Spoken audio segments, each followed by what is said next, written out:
Setelah sampai sebuah peti misterius yang dikirimkan dari London menuju ke kota Portland Selatan. Tidak diketahui isi di dalam peti tersebut, dan peti mati itu ditujukan ke sebuah toko barang antik milik Tuan Straker. Tuan Straker lalu meminta kepada seseorang untuk mengirimkan peti mati itu kembali ke rumah kediaman Marston yang beralamat di Salem Lot. Tuan Straker meminta untuk berhati-hati karena isi di dalam peti itu adalah sesuatu yang sangat tua. Lalu dikirimkanlah peti matinya ke rumah Marston. Rumah besar namun sudah tidak lagi berpenghuni. Konon warga setempat banyak yang mengatakan dulu penghuni rumah ini adalah seseorang yang memuja kepada setan. Dan banyak kejadian aneh yang sering terjadi di rumah tersebut.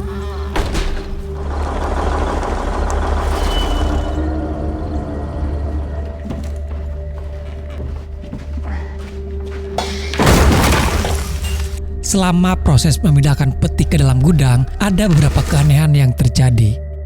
Dia mendengar seperti ada suara seseorang yang memanggil, dan suara itu berasal dari dalam peti. Tapi untung saja temannya memanggil dan meminta untuk segera pergi dari dalam gudang. Di keesokan harinya kita diperkenalkan kepada seorang pria bernama Ben. Ben yang kala itu memarkirkan mobilnya dan melihat ke arah rumah kediaman Marston. Diketahui pada waktu dia masih kecil, Ben pernah tinggal di rumah itu. Dan setelah bertahun-tahun lamanya, Ben baru datang ke sini lagi. Lalu datanglah polisi yang sedang berpatroli di daerah tersebut dan menghampiri Ben. Sang polisi yang melihat Ben seperti orang asing ingin memastikan dan bertanya apa yang sedang Ben lakukan. Ben mengaku kalau dia adalah seorang penulis. Kedatangannya ke sini hanya untuk mencari inspirasi saja. Setelah itu Ben pun langsung pergi ke kota untuk mencari penginapan karena dia berencana akan tinggal beberapa waktu di sini. Lalu bertemulah dia dengan seorang wanita bernama Susan. Susan adalah seorang agen properti yang biasa menyediakan rumah ataupun apartemen bagi orang yang membutuhkannya. Kebetulan pada saat itu Susan sedang membaca buku karangan dari Ben. Namun Susan belum sadar kalau orang yang ada di hadapannya adalah Ben, pengarang buku yang ia sedang baca. Dan terlihat sepertinya ada ketertarikan antara Ben dengan Susan. Di lain tempat kita juga diperkenalkan kepada seorang anak kecil bernama Petri. Petri adalah siswa baru di sekolah itu. Sempat terjadi keributan Petri yang diganggu oleh siswa-siswa di sana, namun Petri melawan. Hingga guru sekolah yaitu Brooke harus menghentikannya. Kembali ke toko Tuan Straker. Di balik jendela toko, Tuan Straker secara tersengaja melihat ada 3 orang siswa yang baru saja pulang sekolah. Dari tatapan matanya tersirat kalau ada niat jahat yang ia rencanakan kepada mereka. Ketiga siswa itu adalah Petri, Denny, dan Rapi. Denny dan Rapi sendiri adalah kakak beradik. Pada sore harinya, setelah mereka bermain di rumahnya Petri, Denny dan Rapi pun pulang dengan berjalan kaki. Karena kebetulan mereka tinggal di daerah yang sama. Dalam perjalanan berhentilah sebuah mobil yang tak lain ternyata itu adalah Tuan Straker. Straker sempat menawarkan tumpangan kepada 2 bocah itu. Namun karena merasa Tuan Straker adalah orang asing, untung saja Denny menolaknya. Hari sudah mulai gelap. Denny dan Rapi tak sadar kalau Tuan Straker mengikuti mereka dari belakang. Rapi yang berjalan di belakang. Tiba-tiba Straker datang dan langsung menculik Rapi.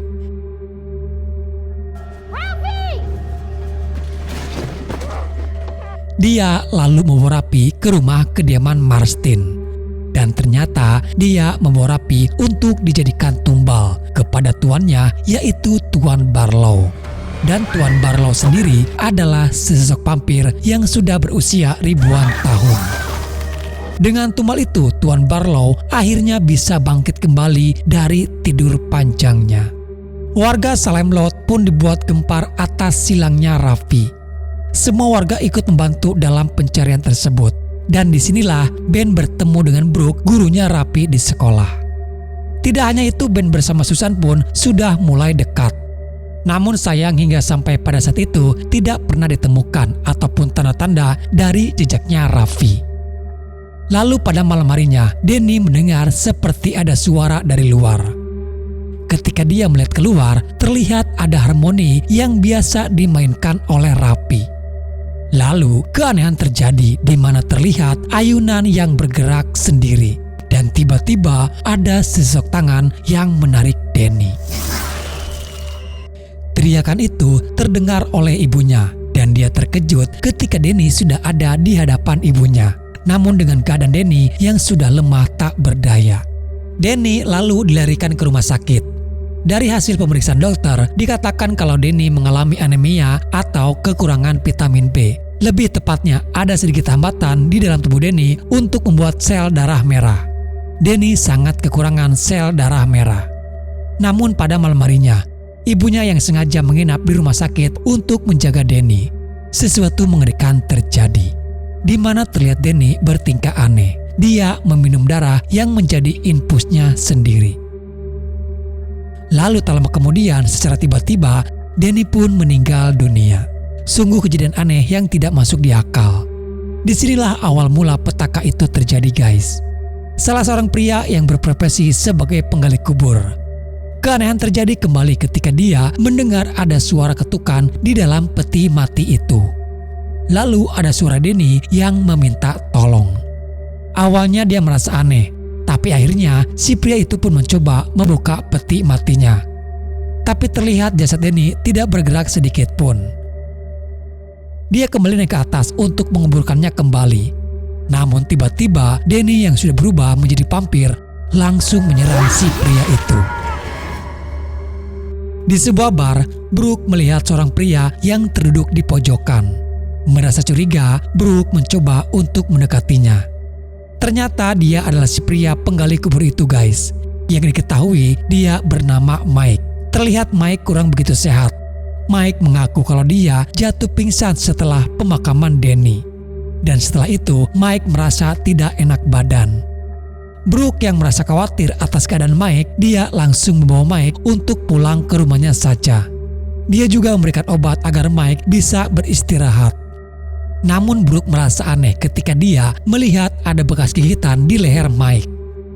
Mike mengatakan kalau dia sendiri tidak tahu soal bekas gigitan tersebut. Disinilah Brooke mulai sedikit agak khawatir terhadap Mike. Dia takut kalau kejadian yang dulu pernah terjadi di kota Salemlot terulang kembali. Dan beberapa keanehan pun terjadi. Terdengar suara gaduh dari luar. Dan suara orang mengetuk pintu meminta untuk masuk. Brooke terkejut ketika memeriksa di luar.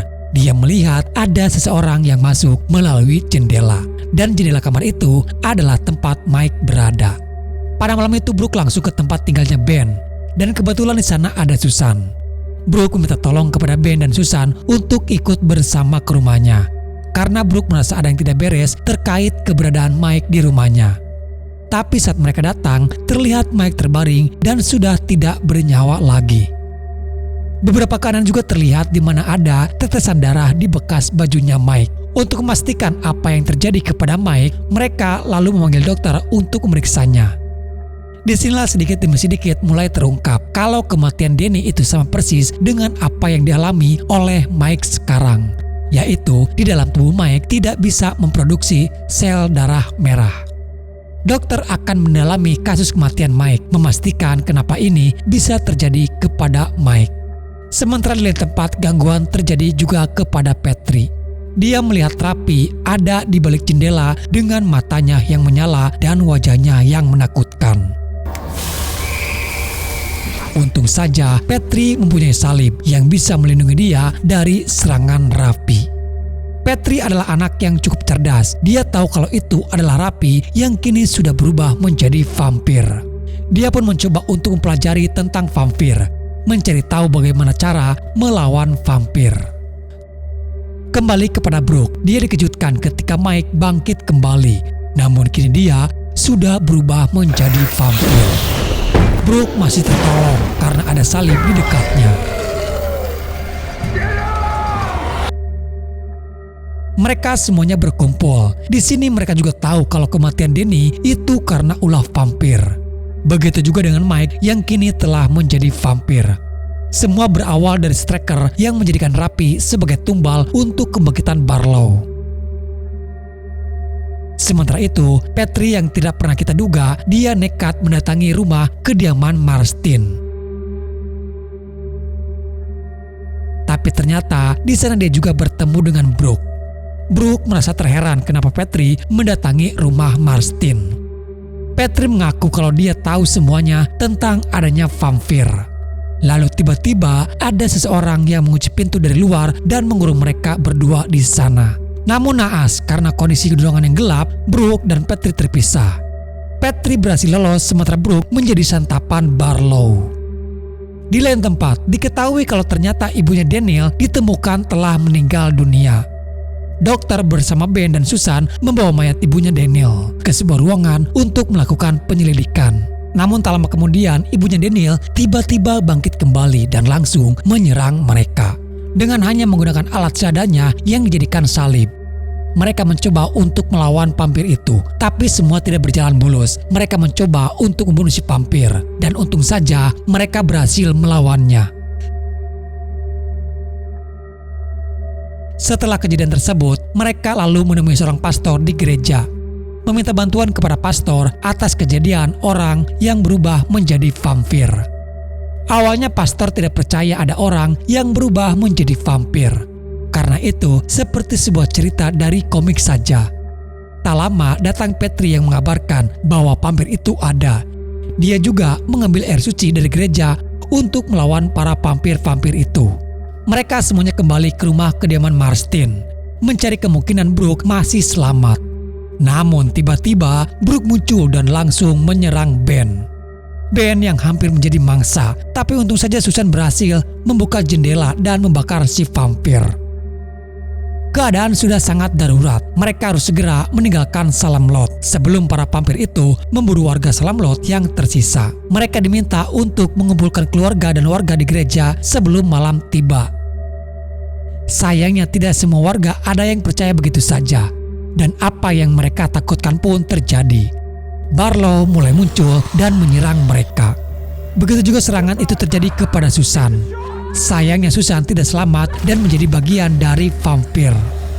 Sampai pada saat itu, Ben bersama Larry masih selamat dari serangan para vampir. Di keesokan harinya, Salem Lot sangat sepi tanpa ada satu orang pun yang terlihat. Tak pernah Ben duga di sana dia malah bertemu dengan Petri. Petri berhasil selamat dari serangan vampir. Malahan justru di sini Petri mengajak Ben untuk melawan balik para vampir-vampir itu karena tidak ada gunanya jika mereka terus bersembunyi. Dia juga tahu di mana para vampir-vampir itu bersembunyi. Petri mengajak mereka ke sebuah lapangan di mana di sana banyak mobil yang terparkir. Dan ternyata para vampir itu bersembunyi di dalam bagasi mobil. Namun salah satu warga yang adalah ibunya Susan menembak Larry hingga Larry pun tewas di tempat. Ibunya Susan sendiri adalah bagian dari Barlow. Dia sama seperti Striker yang membantu Barlow untuk bangkit dari tidur panjangnya. Pada waktu itu hari sudah mulai menjelang malam. Matahari pun perlahan mulai tenggelam. Sebagian para vampir mulai keluar dari tempat persembunyiannya.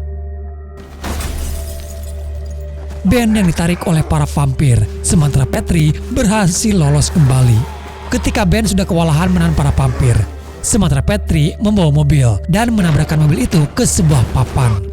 Sebuah papan yang menghalangi sinar matahari. Ketika papan itu terjatuh dan matahari menyinari mereka, sebagian para vampir itu mulai terbakar. Masih ada waktu untuk Ben dan Petri bisa menghancurkan Barlow. Mereka lalu membawa peti Barlow keluar ruangan dan akan membuka peti itu agar Barlow hancur oleh sinar matahari.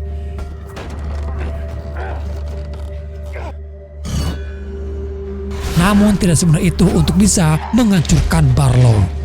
Mereka terpisah, Ben yang menghadapi para vampir, sementara Petri yang diburu oleh Barlow.